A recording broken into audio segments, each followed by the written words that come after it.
தமிழடியான் சொந்தங்கள் அனைவருக்கும் வணக்கம். மார்ச் மாதம் 9ஆம் தேதி 2025ஆம் ஆண்டு ஞாயிற்றுக்கிழமை இன்றைய நாளுக்கான முக்கிய செய்திகளுடன் உங்களை சந்திக்கின்றேன். இன்றைய நாளுக்கான முக்கிய செய்திகளாக காணாமல் போயிருக்கும் செவ்வந்தி சம்பந்தமாக புதிதாக சில தகவல்கள் வந்துள்ளன. அது குறித்து பார்க்க இருக்கின்றோம். அத்துடன் பண மோசடி சம்பந்தமாக இலங்கையில் ஒரு குறிப்பிட்ட வீடியோ வைரலாக பரப்பப்படுவதாக தகவல் ஒன்று வந்திருக்கிறது. அது குறித்தும் பார்க்க இருக்கின்றோம். அத்துடன் வடக்கு கிழக்கில் அமைக்கப்பட்டு கைவிடப்பட்ட வீட்டு திட்டங்கள் காரணமாக பொதுமக்கள் பாதிக்கப்பட்டுள்ளதாக தகவல் ஒன்று வந்துள்ளது. யாழ்ப்பாணத்திலிருந்து தமிழகத்தின் திருச்சி நகருக்கு நேரடி விமான சேவைகள் நடத்தப்பட உள்ளதாக தகவல் ஒன்று வெளிவந்திருக்கிறது. இந்த செய்திகளுடன் இன்னும் ஒரு சில செய்திகள் இருக்கின்றன. அத்துடன் இன்றைய கேலி சித்திர பகுதியில் கேலி சித்திரத்துடன் சேர்த்து ஒரு சிறிய நகைச்சுவை துணுக்கு ஒன்று சொல்லப் போகின்றேன். எனவே எல்லாவற்றையும் சேர்த்து இந்த காணொளியில் பார்க்க போகின்றோம். வாருங்கள் காணொளிக்குள் போவோம். பண மோசடி சம்பந்தமாக இலங்கையில் ஒரு காணொளி ஒன்று வைரலாக பரவி கொண்டிருப்பதாக அரசாங்கம் எச்சரிக்கை விடுத்திருக்கின்றது. பண மோசடி சம்பந்தமாக இந்த வீடியோ வைரலாகி கொண்டிருக்காம். அதாவது மத்திய வங்கியினுடைய ஆளுநர் இருக்கார் தானே, அவர் கதைக்கிற மாதிரி ஒரு வீடியோ ஏஐ தொழில்நுட்பத்தை பயன்படுத்தி உருவாக்கப்பட்டு அதில் அவர் என்ன சொல்கிறாருன்னு சொன்னால், அதாவது இந்த பொய்யாக உருவாக்கப்பட்ட அந்த போலி வீடியோவில் மத்திய வங்கி ஆளுநர் என்ன சொல்கிறாருன்னு சொன்னால், நீங்கள் குறிப்பிட்ட சில திட்டங்களில் காசை முதலீடு செய்தீங்கன்னு சொன்னால் உங்களுக்கு நிறைய பணம் கொட்டும், நிறைய லாபம் கொளிக்கும் என்று சொல்லி ஆசை வார்த்தைகள் காட்டுற மாதிரி அந்த வீடியோ மேக் பண்ணப்பட்டிருக்காம். இந்த மாதிரியான விளம்பரங்கள் ஃபேஸ்புக்லையும் வேற சமூக வலைத்தளங்களையும் பரப்பப்படுதாம். இது இப்போ வெளிநாட்டில் இருக்கிற நாங்கள் பார்க்க முடியாது. என்னென்னு சொன்னால் இங்கே வேறு விதமான விளம்பரங்களாக எங்களுக்கு காட்டும். எனவே இலங்கையில் இருக்கிறார்கள் நீங்கள்லாம் சொல்லணும், இது மாதிரியான விளம்பரங்கள் நீங்கள் பார்த்துக்கிறீங்களா? அப்படி பார்த்தீங்கன்னு சொன்னால் தயவு செய்து அதை நம்ப வேண்டாம். இதே மாதிரியான போலியான விளம்பரங்கள் இங்கே வெளிநாடுகளிலே பரப்பப்படுறது. உதாரணமாக எலோன் மஸ்க் எல்லோருக்கும் வேலை வாய்ப்பு கொடுக்க போகிறார் என்று சொல்லி வீடியோக்கள் வரும். இந்த கீழே இருக்கிற லிங்கை கிளிக் பண்ணிங்கன்னு சொன்னால் உங்களுக்கு அதை பற்றி அறிஞ்சு கொள்ளலாம் என்று சொல்லி கிளிக் பண்ணிங்களோ அவ்வளோதான், போச்சுது, உங்களுடைய அக்கௌண்ட் எல்லாமே போயிடும். எனவே இந்த மாதிரியான ஃபேக் வீடியோ இப்போ இலங்கையில் பரப்பப்படுதாம். மத்திய வங்கியினுடைய ஆளுநர் கதைக்கிற மாதிரி. எனவே அப்படியான வீடியோக்கள் வந்தால் அதை தயவு செய்து கிளிக் பண்ண வேண்டாம். இலங்கையில் மத்திய நெடுஞ்சாலையை அமைக்கின்ற பணிகள் மீளவும் ஆரம்பிக்கப்பட உள்ளதாக தகவல் ஒன்று வெளியாகி இருக்கிறது. இது சீனாவில் இருக்கின்ற எக்ஸிம் வங்கி என்று சொல்லப்படுற ஒரு வங்கியினுடைய நிதி உதவியோடு தான் இந்த திட்டம் செயல்படுத்த போது இந்த மத்திய நெடுஞ்சாலை அமைக்க போயினோம். அப்போ அதுக்காக சீனாவில் இருக்கின்ற எக்ஸிம் வங்கியைச் சேர்ந்த அதிகாரிகள் இன்று ஞாயிற்றுக்கிழமை இலங்கைக்கு வருகின்றார்கள். இலங்கை அதிகாரிகளுடன் பேச்சுவார்த்தை நடக்க இருக்கின்றார்கள். இந்த பேச்சுவார்த்தையில் சில முக்கியமான விஷயங்கள் கலந்துரையாட போயினோமாம். அதாவது இந்த திட்டத்தை எப்போ ஆரம்பிக்கிறது, யாருக்கு கான்ட்ராக்ட் கொடுக்கிறது, எப்போ இந்த திட்டத்தை நிறைவு செய்கிறது, இந்த மாதிரியான விஷயங்கள் கலந்துரையாட போயினோமாம். என்ன பிரச்சனை சொன்னால், இலங்கையினுடைய மத்திய நெடுஞ்சாலை ஏற்கனவே 2019ஆம் ஆண்டில் ஆரம்பிக்கப்பட்டது முதல் கட்டமாக. அதுக்கு $989 மில்லியன் நிதி ஒதுக்கப்பட்டதாம். $989 மில்லியன். பிறகு 2020ஆம் ஆண்டு செப்டம்பர் மாதத்தில் நிப்பாட்டி போடணும் அந்த வேலை திட்டத்தை. அந்த $989 மில்லியன் ஒதுக்கினது தானே, அதில் எவ்வளோத்த சுருட்டிச்சு நம்ம எவ்வளோத்த ஆட்டையை போட்டுச்சு தெரியல. இனி அரசாங்கம் வெளியிட போகிற புதிய அறிக்கையில் தான் இனி தெரிய வரும் அந்த காசு உண்மையிலேயே அந்த நெடுஞ்சாலைக்கு பயன்படுத்தப்பட்டதா அல்லது அதுவும் சுருட்டி பாக்கெட்டுக்குள்ளே போடப்பட்டதான்னு சொல்லி.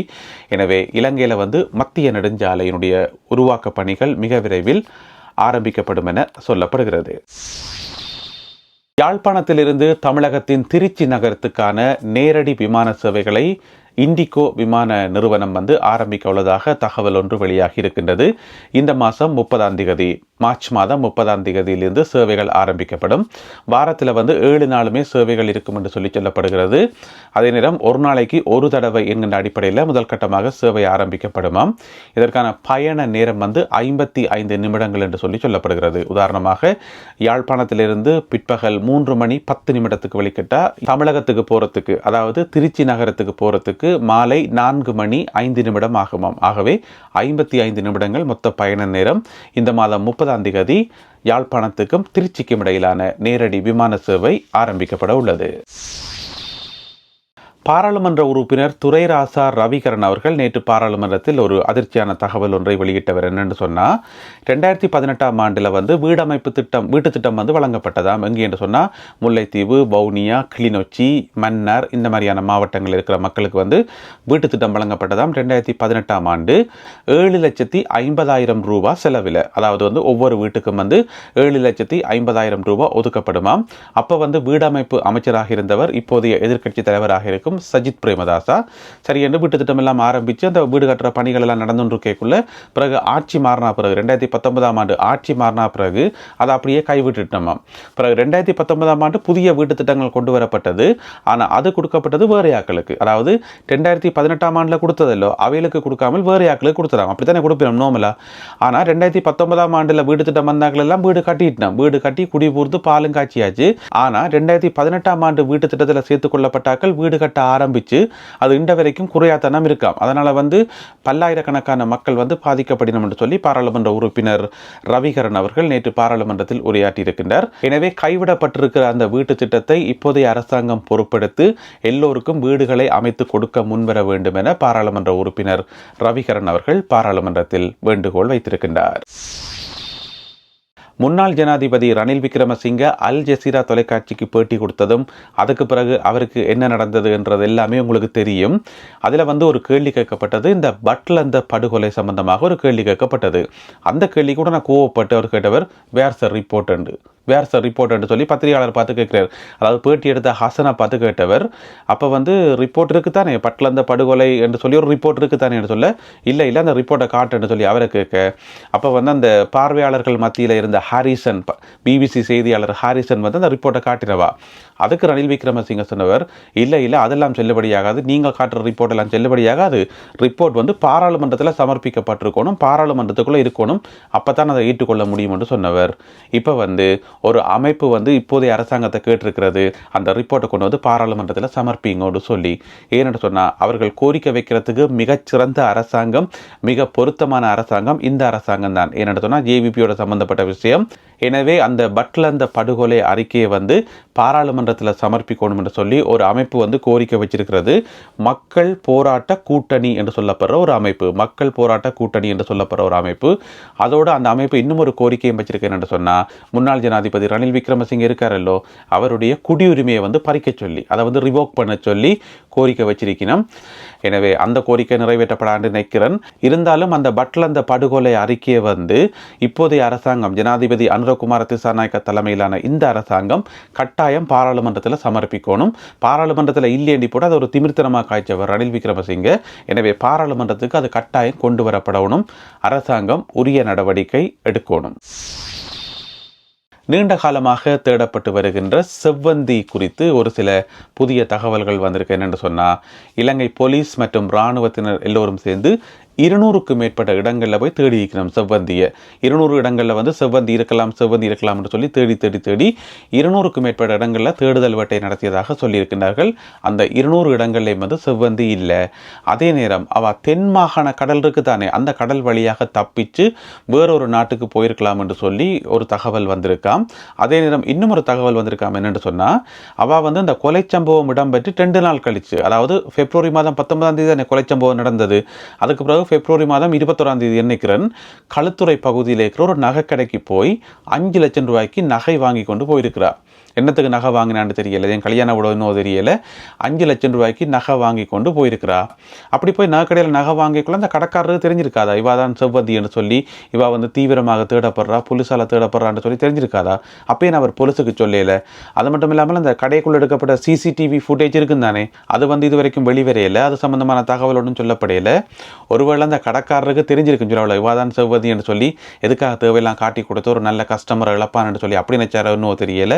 இருந்த போதிலும் கூட அந்த 5 லட்சம் ரூபாய்க்கு நகை வாங்கி கொண்டு 2 நாள் கழித்து களுத்துறையில் போய் வாங்கி கொண்டு அதுக்கு பிறகு தென் மாகாண கடலுக்கூடாக தப்பி ஓடிக்கிறான்னு சொல்லி ஓடி இருக்கலாம் என்று சொல்லி இப்பொழுது தகவல்கள் வந்துள்ளன. அடுத்ததாக இன்றைய கேலி சித்திரம் கார்ட்டூன். கேலி சித்திரமும் இருக்கிறது, ஒரு நகைச்சுவை துணுக்கொன்றும் இருக்கிறது. முதல்ல கேலி சித்திரத்தை பார்ப்போம்.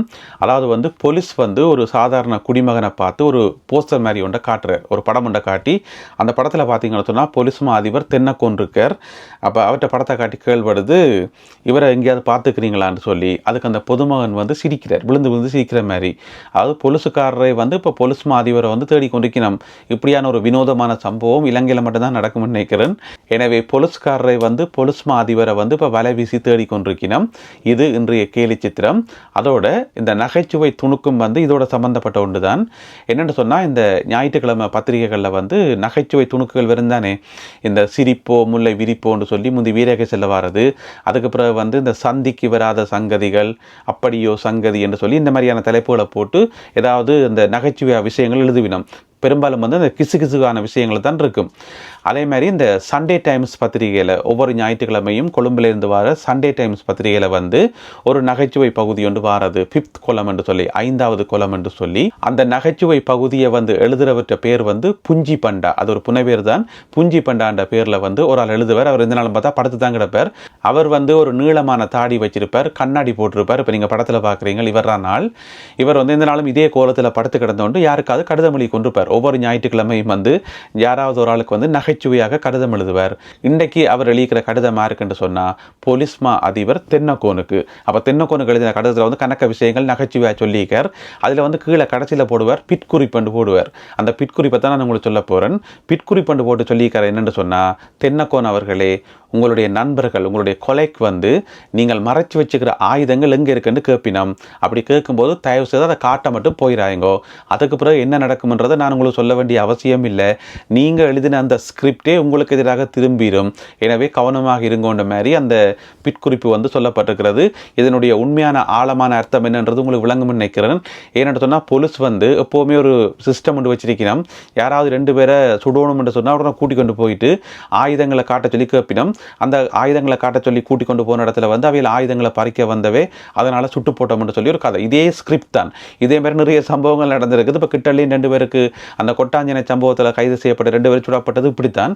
இதே ஸ்கிரிப்ட் தான். எனவே பொலிஸ்மா அதிபருக்கு வந்து புஞ்சி பண்டா சொல்லியிருக்கார், உங்களை யாராவது ஆயுதங்கள் காட்ட சொல்லி கேட்டால் தயவு செய்து போயிடாங்கோ.